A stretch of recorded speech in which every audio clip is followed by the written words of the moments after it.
जहांगीरी में कल अतिक्रमण हटाने के लिए बुलडोजर चला दिया गया। कई गरीब परिवार की दुकान और उनकी रोजी रोटी पर बुलडोजर चल गया। क्या ये बुलडोजर सच में अतिक्रमण को हटाने के लिए था या गरीबों को हटाने के लिए किया गया था? ये सवाल उस एमसीडी की गई के द्वारा की गई कार्रवाई पर खड़े होते हैं। किस तरीके से सुप्रीम कोर्ट के ऑर्डर आने के बाद भी बुलडोजर नहीं रुका। जब वहां पर सीपीआई की नेता पहुंचती हैं और अपने हाथ में सुप्रीम कोर्ट के द्वारा जो नोटिस था उसको वहां पर अधिकारियों को दिखाती हैं, तब जाके 12:30 बजे बुलडोजर रुकता है। 9 बजे बुलडोजर वहां पर चलना शुरू होता है। इलाका जहांगीर की बात कर रही हूँ, जहांगीरी की बात कर रही हूँ, जहां पर बुलडोजर चलाया गया। और 12 बजे जब वहां पर पहुंचती हैं सीपीआई की नेता, तो बुलडोजर चलना, जब नोटिस हाथ में दिखाती हैं तो वो बुलडोजर चलना बंद होता है। जबकि सुप्रीम कोर्ट का ऑर्डर 10:30 बजे, करीब 10:30 बजे आ चुका था, लेकिन अधिकारियों तक नहीं पहुंचा था, इसलिए उन्होंने अपना जो बुलडोजर है वो भी नहीं रोका था। वहां के लोग, उनका कहना है कि हमें कोई नोटिस नहीं मिला इससे पहले कि आप अपना सामान हटा लें, क्योंकि जब इस तरीके की कार्रवाई होती है उसमें एक कुछ कानून के अंतर्गत कुछ प्रावधान है कि अगर आप इस तरीके की कार्रवाई करते हैं तो आपको एक कारण बताओ नोटिस देना होता है।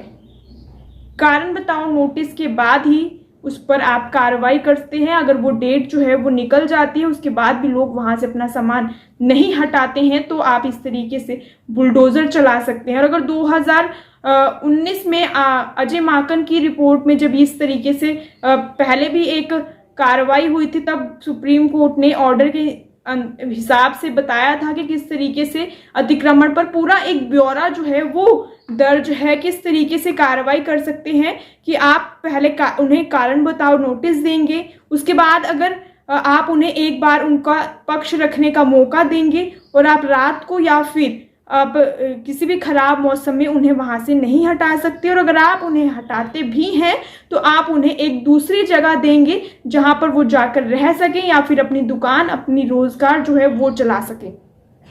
लेकिन इस जहांगीरी में जो अतिक्रमण पर बुलडोजर चला, उस पर इस तरीके की कोई कार्रवाई नहीं हुई, इस तरीके का कोई भी लॉ एंड ऑर्डर फॉलो नहीं हुआ।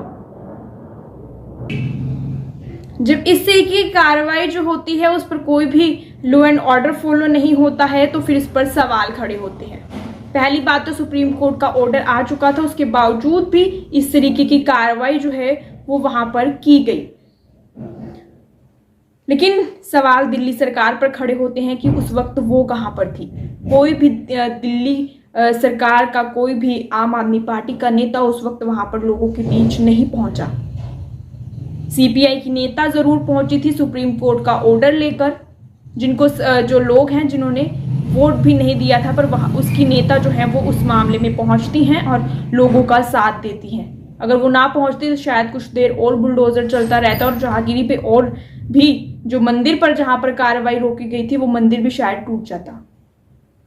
तो इसी को लेकर अब सियासत भी हो रही है, क्योंकि अब जब सुप्रीम कोर्ट का ऑर्डर आया तो एआईएमआईएम के अध्यक्ष ओवैसी भी वहां पर कल रात को पहुंचे। आज सभी कांग्रेसी के नेता पहुंच रहे हैं, आम आदमी पार्टी के नेता पहुंच रहे हैं और अपने बयान भी इसके साथ साथ दे रहे हैं। कांग्रेस पार्टी, राहुल गांधी का भी कल बयान आया कि इस तरीके से कार्रवाई करना, अतिक्रमण करना गलत है, गरीबों के घरों पर या दुकानों पर बुलडोजर चलाना गलत है। उसके बाद राघव चड्ढा का बयान आता है कि रोहिंग्यों और बांग्लादेशी को इन बीजेपी वालों ने ही दंगा करवाते हैं, इन्होंने ही इन्हें पनाह दी है और ये ही बताएंगे कि कहाँ कहाँ पर रोहिंग्ये और जो बांग्लादेशी हैं वो रह रहे हैं, वहीं पर दंगे होंगे। तो वहीं मनोज तिवारी का आता है बयान कि वो कहते हैं कि धर्म के नाम पर आप किसी भी जगह पर कब्जा नहीं कर सकते। संजय कुमार जो कि सांसद हैं आम आदमी पार्टी से, उनका बयान आता है कि हम क्या करेंगे जाके, जब लॉ एंड ऑर्डर हमारे पास है ही नहीं, लॉ एंड ऑर्डर हमें दे तभी हम कोई कार्रवाई करेंगे, तभी हम कुछ आगे करेंगे। फिलहाल हमने एलजी से बात करी है और एलजी के मुताबिक जो वो करेंगे, उसके बाद सुप्रीम कोर्ट का भी इंतजार है कि सुप्रीम कोर्ट की आज सुनवाई है। तो आज सुनवाई भी हो चुकी है। सुप्रीम कोर्ट ने आज सुनवाई की है जिसमें दोनों पक्षों को सुना गया है। एल नागेश्वर राव के बेंच में ये सुनवाई जो है वो की गई है, जिसमें दुष्यंत दवे ने कहा है कि जिस तरीके से इन्होंने कार्रवाई की वो बहुत गलत है। जो सुबह 9 बजे कार्रवाई होनी थी उसको इन्होंने जो दोपहर को 2 बजे कार्रवाई होनी थी वो सुबह इन्होंने 9 बजे ही शुरू कर दी, जब इन्हें पता था कि आज सुप्रीम कोर्ट से फैसला आने वाला है। तो ये कार्रवाई क्यों की गई, उन्होंने ऑर्डर का इंतजार क्यों नहीं किया। इसके बाद कि अतिक्रमण को इस तरीके से नहीं हटाना चाहिए था, क्योंकि दिल्ली में 1783 लगभग 1783 कॉलोनियां ऐसी हैं जिसमें काफ़ी लाखों लोग जो हैं वो रहते हैं। तो सिर्फ एक ही कॉलोनी को अतिक्रमण में क्यों लिया गया। जब दूसरे पक्ष की बात सुनी जाए तो सॉलिसिटर जनरल का कहना है कि हमने ये कार्रवाई जनवरी में शुरू कर थी, जनवरी, फरवरी, मार्च और अब अप्रैल में इस कार्रवाई पर हम आगे कर रहे थे, क्योंकि हमें शिकायतें आ रही थी कि वहाँ पर काफ़ी ज़्यादा कबाड़ है और जिससे रोड जाम होता है, जिसकी वजह से हमें ये कार्रवाई करनी पड़ी। तो वहीं फिर जो सुप्रीम कोर्ट पे जो इस फैसले को सुना रहे थे उनका कहना था कि इस तरीके की कार्रवाई के लिए क्या आपको कुर्सियाँ और वहाँ पर कबाड़ जो है उसको हटाने के लिए आपको बुलडोज़र लेकर जाना पड़ा। तो इस तरीके के दावे, इस तरीके से सुप्रीम कोर्ट की सुनवाई जो है वो आज हुई है और इसके बाद अब इसे 2 हफ्ते के लिए पेंडिंग रख दिया गया है। इसकी आगे कार्रवाई 2 हफ्ते के बाद होगी। सवाल खड़ा होता है कि किस तरीके से गरीबों के घरों और दुकानों पर बुलडोजर चला दिए गए हैं और अब उनके घर जो हैं वो टूट चुके हैं, कितना नुकसान उनका हुआ है। जो काफ़ी गरीब लोग वहाँ पर ऐसे हैं जिनकी दुकान के आगे एक वेंडर सर्टिफिकेट दिया हुआ था। जब वो वेंडर सर्टिफिकेट लगाया गया तो उन्हें ये कहा गया कि आप कर किसी भी अतिक्रमण में आपका नहीं आएगा और आपकी दुकान को तोड़ा नहीं जाएगा। उसके बावजूद भी आज उनकी दुकान जो है वो तोड़ दी गई। तो सियासत भी इस पर काफ़ी चल रही है और लोग भी सिर्फ और सिर्फ लोग रहे हैं किस तरीके से लोग इससे छुटकारा पाएंगे और इसकी आगे की कार्रवाई सुप्रीम कोर्ट किस तरीके से सुनवाई करता है, क्योंकि हल्फनामा एमसीडी से मांगा गया है कि किस तरीके से उन्होंने कार्रवाई की, उसका पूरा विवरण दें और इसके साथ साथ हल्फनामा भी दिखाएं।